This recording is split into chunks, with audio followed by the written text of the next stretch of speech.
Hey everyone, Shadow Wraith back again, this time with a master level Void Titan build. I'll start out showing it in a standard strike just in case you're someone who doesn't plan to run a lot of master content. This build is still definitely for you. You can use it on any standard stuff and absolutely destroy bosses. You can solo one phase Zon, you can solo one phase Valis. At the very end of the video, I even show you're able to basically solo the contact public event boss. So stick around for that if you really want to see how that works. But essentially, you're going to be running Bubble Titan. You're going to have Oppressive Darkness grenades. You're going to have a sword for boss DPS, and then you're going to be able to take down every champion type. So you'll have Unstoppable mod on the hand cannon. You can take down the Unstoppables. You're going to have Eriana's Vow for anti-barriers. And then you're also going to have overload grenades in case you run into overload champions. So overall, this build gives you a ton of coverage. If you're trying to do 100k Nightfalls, either solo or with a fire team, it'll really help. And then it has warmind cells. You can see here, even in a legendary Nightfall, warmind cells take out adds very, very quickly. So that'll save you a lot of time. And then we're going to have empowered abilities. So you can even take down 2 barrier champions solo without too much difficulty. The other nice thing is it works really well in synergy with fireteam members, so you'll be able to give yourself and your nearby fireteam members an overshield using your charged melee, and even with a non-charged melee kill, you'll still be getting health regen. So if that looks interesting, we'll jump right in.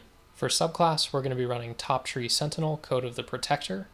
We're going to start with Defensive Strike, defeat an enemy with this melee ability to create an overshield around you and nearby allies. Final blows grant melee energy when the overshield is active. Rallying Force, melee kills restore health for you and nearby allies. This doesn't have to be a charged melee. Turn the Tide, your overshield from Defensive Strike lasts longer, increases melee damage and reload speed. And then Ward of Dawn, this is the Titan bubble. Basically, you hold your super button to create a bubble, and it will give you and your allies a 35% damage buff, and it'll give you basic invulnerability when you're inside the bubble. So it's really, really useful. If you don't like Top Tree, you can also run Middle Tree. I recommend that more for like mid-level activities instead of master, because bubble is so useful in master content. But again, if you prefer it, you can use that. Grenade-wise, I'm running Void Wall Grenade for the reach and sustained damage, but you can use the other two if you prefer either of those. And then I'm running Strafe Lift for the speed and Towering Barricade for the cover. Alright, so now let's jump into weapons. It's pretty flexible, but I'm using 7 Seraph Officer Revolver. I'll say up front, this is not my favorite hand cannon. I'm running it mainly for the warmind cells, and then I have time payload. I would also recommend something like explosive payload on another weapon because it keeps damage at range. And then I'm running Unstoppable Hand Cannon mod.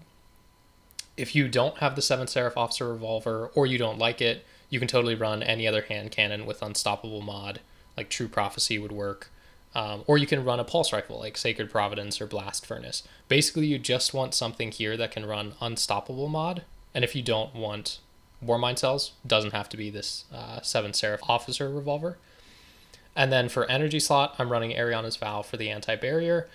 This is, in my mind, the best anti-barrier weapon out there.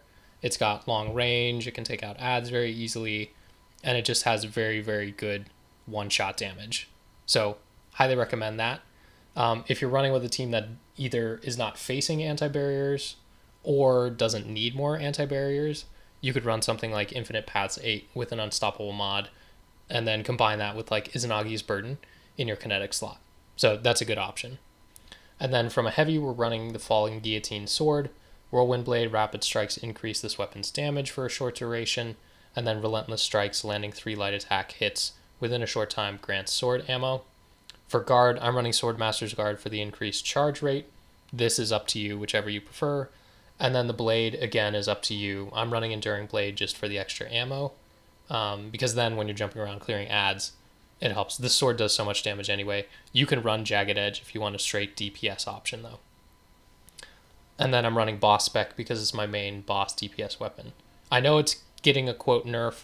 Don't worry about that. It's still the best sword by far. Error does a great video on the DPS numbers. And then as a second option, if you're running into arc shields, you can use Temptation's Hook. I have the same role there, so either one of these swords is still going to be really, really powerful.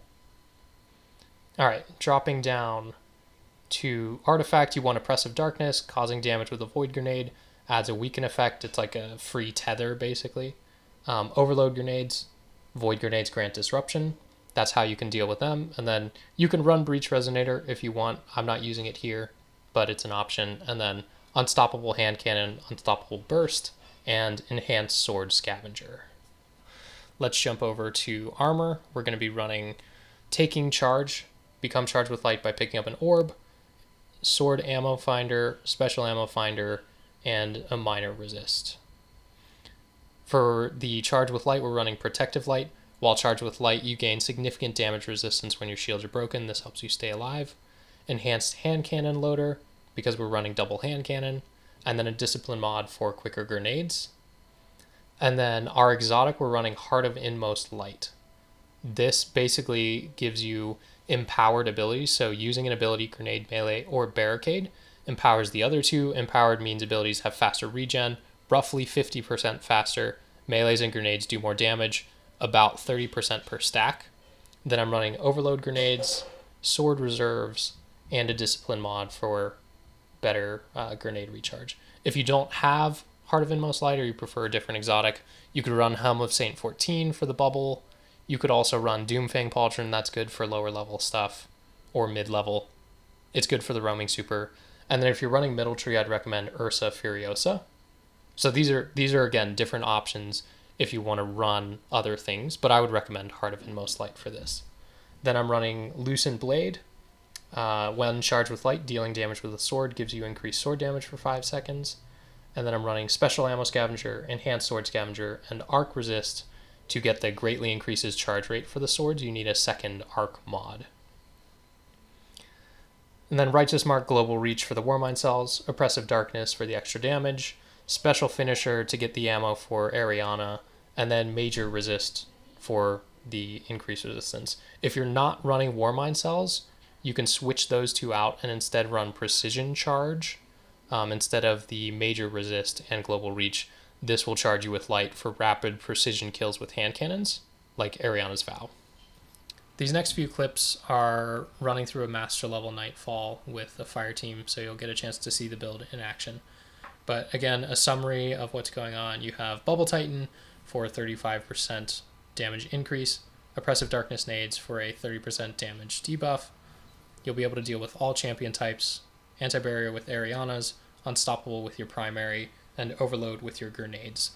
You'll become charged with light from picking up Orbs of Light, which would be multi-kills with a masterworked weapon, or when your teammates use a super, and then you'll be able to use that for Loosened Blade for a 5-second increase to sword damage, which is really helpful for taking down champions, or for Protective Light, which will help save you if you're about to die and your shield gets broken.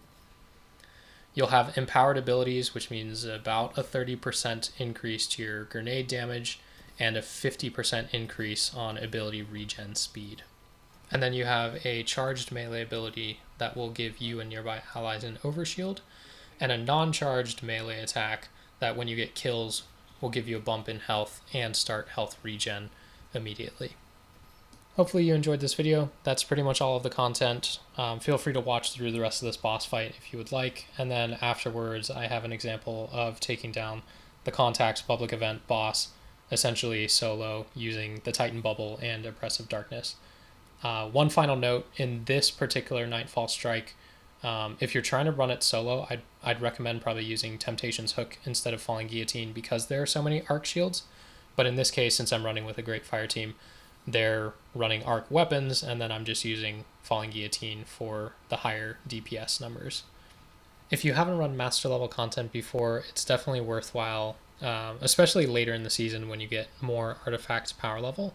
But you can see when we finish this, I end up getting a Ascendant Shard, a Exotic, and 3 Enhancement Prisms. So it's really useful.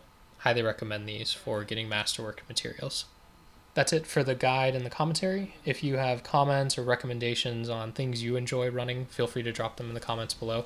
I would love to hear about them. And other than that, I think we're good. Thanks all for watching. Hopefully this was helpful.